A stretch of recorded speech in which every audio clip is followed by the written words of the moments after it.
Greetings, folks. This is Dominic here to talk about today's General Hospital episode. Let me go ahead and get into today's episode. Oh, first of all, I got a couple of rumors I need to share with you guys. Apparently, Robin's first episode is going to be the 29th of this month, or 29th or 30th of this month, from what I'm understanding. From what I've heard, it's going to be like the 29th or the 30th of this month. And when she comes back, she's not going to be alone. Of course she's not going to be alone. Cause I'm going to go ahead and tell you, Jerry Jackson's going to be with her. Dr. Obert's going to be with her. And I'm also hearing Faison's going to be with Robin when she comes back. So, that's one rumor I got to share with you guys. It's another dumbass rumor out there that Kiki is going to wind up being Anna and Duke's lost baby. I don't buy that for one bit, but, because ever since, didn't Anna, like, miscarry or something like that? I don't understand how Kiki can wind up being this rumor. It's just a big rumor that Kiki is gonna wind up being Anna and Duke's biological child, their long lost child. I don't understand how that can happen, but anyway, let me get into today's episode. A lot of it today, I really don't want to talk about Michael and Kiki because I don't want to get on another big rant, but I feel like I have to. The episode started off with them basically waking up from they were sitting in the Metro Court ballroom, asleep, holding hands, asleep. And janitor basically comes to wakes them up, and he's basically there to clean up and whatnot. He basically assumes Kiki's the bride, I guess because she has white on. He just assumes Michael's the groom or something like that, and I'm like, Michael wishes he was the groom. And I'm gonna say something. I wish they would just quit fucking saying they love each other. They barely fucking know each other. This is just so far beyond stupid. I mean, like I said, and I'm not the only one that feels that way. Yeah, and I'm gonna tell you something. Kiki has basically become Star reincarnated. She's basically Star reincarnated. And I really had no use for Star on this show. And just like now, I really have no use for Kiki. I want her and Michael to basically go walk off and fall off in the river on at Pier 52. All I care. Anyway, they just basically Michael basically asked Kiki today, "Will you move in with me?" Basically, how would you feel about moving in with me? And she basically says no. She is still legally married to Morgan, and we all know they're probably gonna want to get in a node. And she basically also says that everybody in Port Charles, basically all their family basically will be still. Everybody's basically against the relationship, but apparently I guess they're star-crossed lovers. They're just meant to be.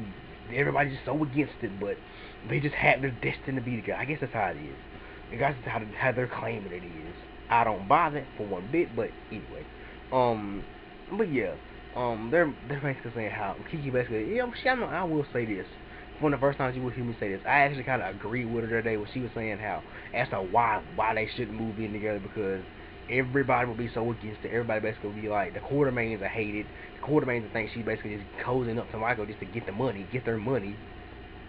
And she was basically like, and she also said that how Carly and all of them will basically be like, yeah, they all would be against it, how they hate it. For one, Carly don't want Michael Lomorgan with Kiki anyway. They don't want him with the girl anyway, because. And I will say, if Carly does feel this way, I agree with her. She basically feels Kiki destroyed both her son's life. I mean, and no woman wants a woman coming through. Well, no mother wants a woman coming between her two sons. But anyway, that's really enough about Michael and Kiki. They just kept constantly saying how they love each other, how much they love each other, and how they're in this together all the way. I'm like, if this ain't the biggest load of bullshit I ever seen in my life. I mean, all of this just because Kristen Alderson and Chad Duell go together in real life. And also because Michael and Star, and I will say this, from what I understand, Michael and Star, they weren't really a big popular among the fan bases, but with the key focus groups of ABC, or the key focus groups of GH, Star and Michael tested through the roof, from what I've heard. Star and Michael tested through the roof, so I guess they're trying to recreate that. But anyway, it's not working in my opinion. But anyway, moving on. Let me talk about I'm already over this whole Carlos, Sabrina, and Patrick stuff. Patrick and Sabrina were talking today about talking about Carlos. They found another person to talk about in their relationship. It's not Brittany anymore. Now they're talking about Carlos. Um, we all know Carlos is gonna wind up eventually coming between Patrick and Sabrina, especially when Robin comes back. And from what I heard, Kimberly McCullough's only back for like 3 weeks. I've heard she's only gonna be back for 3 weeks.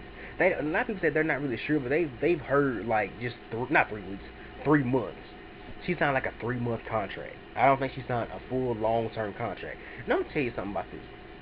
Because apparently they're gonna no, not many people. I'm not a big fan of them, but not a lot of people aren't really fans of Patrick and Sabrina.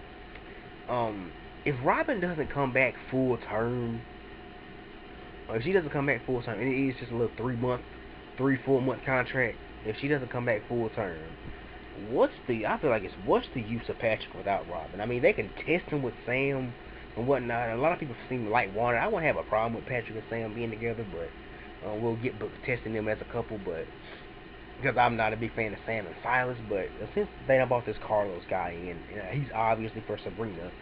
And I'm gonna tell you something. Like back in the day, like that's what I was talking about. Like, what's the use of having Patrick without Robin? And if they can't find a good pairing, person to pair him with, because Patrick was originally bought on for Robin. When Patrick was bought on originally, I think it was like 2006, 2007, something like that. I think it's when Patrick first came on. He was originally bought on. They found out he was Dr. Noah Drake's son, but he was originally bought on for Robin. They bought him on for Robin. He was bought on as a love interest for Robin. But anyway, and then they basically became like a little super couple and whatnot, but they called them Scrubs. They were like a little super couple, but anyway, but in today's episode, Patrick basically was saying how making sure everything's over with Carlos and Sabrina, and then Sabrina basically, with Carlos, is basically there to get stitched up. Basically there to get stitched up because he got injured in that explosion and whatnot. And Sabrina's basically tending to his wounds, and Patrick walks in on him. So apparently Patrick's going to confront him or whatnot, because we all know, Sabrina knows Carlos wants her back, but she actually told him today that she doesn't want to get back with him. How apparently he's probably going to have to change his whole life, basically get out of the mob, because basically Sabrina knows about his mob ties. I have a feeling she knows about his mob ties, and that he's basically a criminal and whatnot, and she doesn't want anything to do with that. So, and when she told him how she doesn't want to get back with him, and she's with someone else and whatnot, and he basically asked her, it was actually kind of funny that he asked her like, what happened to your glasses? What happened to your hair? Why's your hair down? What happened to your glasses? I'm like, it's Sabrina. Just think about this, Sabrina. Carlos wanted you when you looked like a geek. He was in love with you when you looked like a geek. Patrick only really started to notice you and wanted to be with you when you dolled up. You like started looking good, took the glasses off, let your hair down. Patrick really started liking you then. But anyway, moving on from that, let me talk about Julian and Alexis today. Julian in a way is kind of making himself seem a little obvious. I mean, if I was Alexis was basically sitting there telling him about everything about Sonny and about how Julian brought up Sonny with Alexis, saying somehow he basically brought up the fact that she is on Sonny's retainer. She basically works for Sonny. She's his lawyer. Sonny gets called. Sonny gets in trouble. Alexis is the one that gets him off. And Alexis basically says, I'm I'm on his retainer, but I'm not really deep into the organization. And then he brought up the fact that she used to date one of Sonny's associates, and then they basically hit the camera over to Sean. And Alexis basically says that's the only reason she was at Kelly's, because Julian was at Kelly's and whatnot. He was having like a conversation with Carlos about their plan and whatnot, and I don't know if Carlos is like his enforcer or his partner or whatnot. I don't know. But anyway,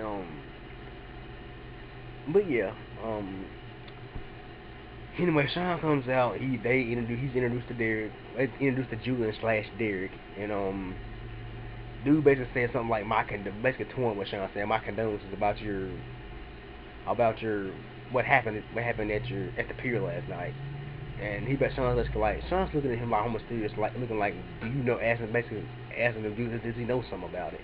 But then Alexis and Sean go back into the kitchen, and Alexis says the only reason she was there is because she came is because she still cares about Sean and how she wanted to see if he was okay, and how I guess she also brought up how Molly and TJ I guess are still how they're dating now, and how they do need to be like civil towards each other. And since they're dating now, they need to be civil towards each other. And but yeah, and Sean basically agreed to all that, and basically he flat out told, and he also told Alexis that the whole thing about that the person the name that he got, that he's trying to figure out, find out who's responsible for it.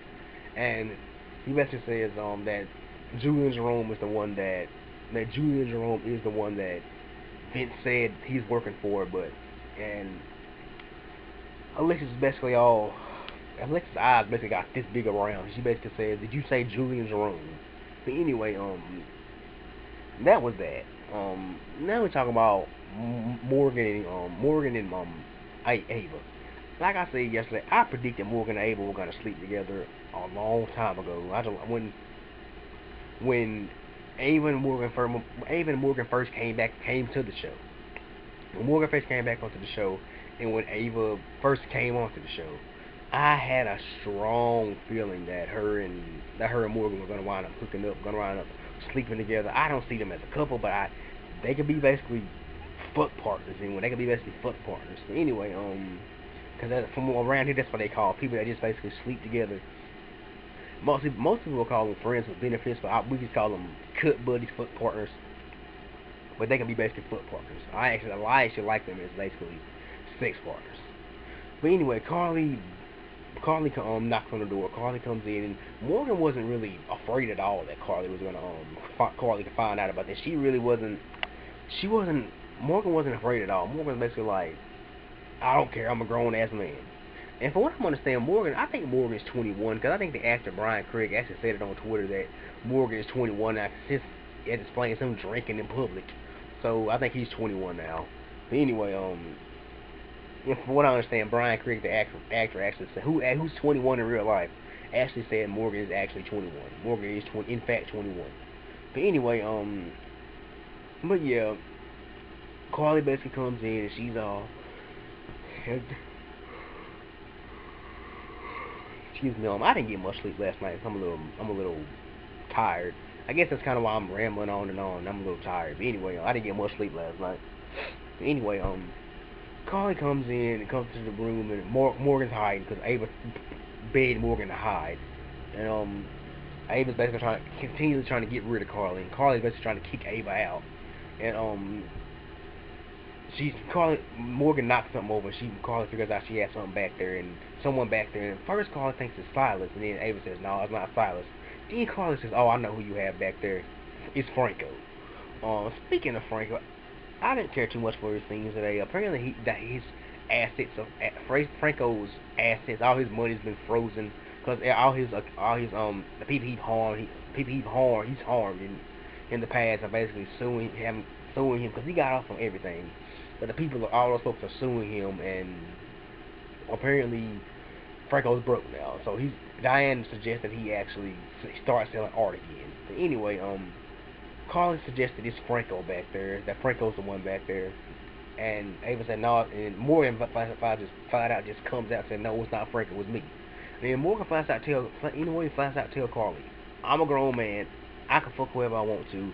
He didn't say that. That's what he was basically hitting towards. I can sleep with whoever the fuck I want to. Then anyway, Carly leaves all mad. And she's calling people trying to kick Ava out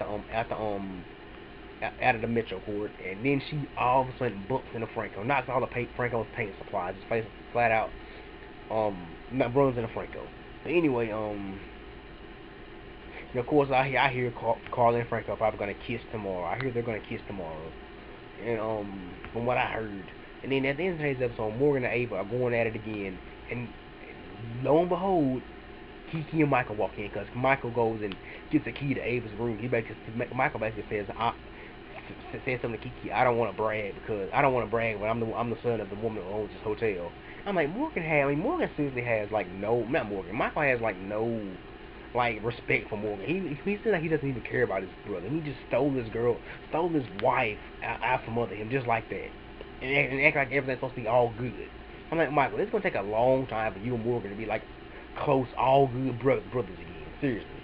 But anyway, lo and behold, Michael and Kiki walk in, and Kiki's all distraught and whatnot. Like, Kiki, you shouldn't be. I know it's low. It's not. I'm not gonna say this. I'm not even mad at Morgan for hooking up with Ava, because that's just payback for Kiki. I'm not even mad at that. Anyway, let me know how you guys feel. There was things between Dante and Lulu and Olivia. I didn't really care nothing about that. They were basically talking about the christening and whatnot, and how baby Connie doesn't have any godparents, and we all basically know that Max and Spinelli they're gonna ask Max and Spinelli to be the godparents. So anyway, let me know how you guys feel about today's episode. Leave me a comment below.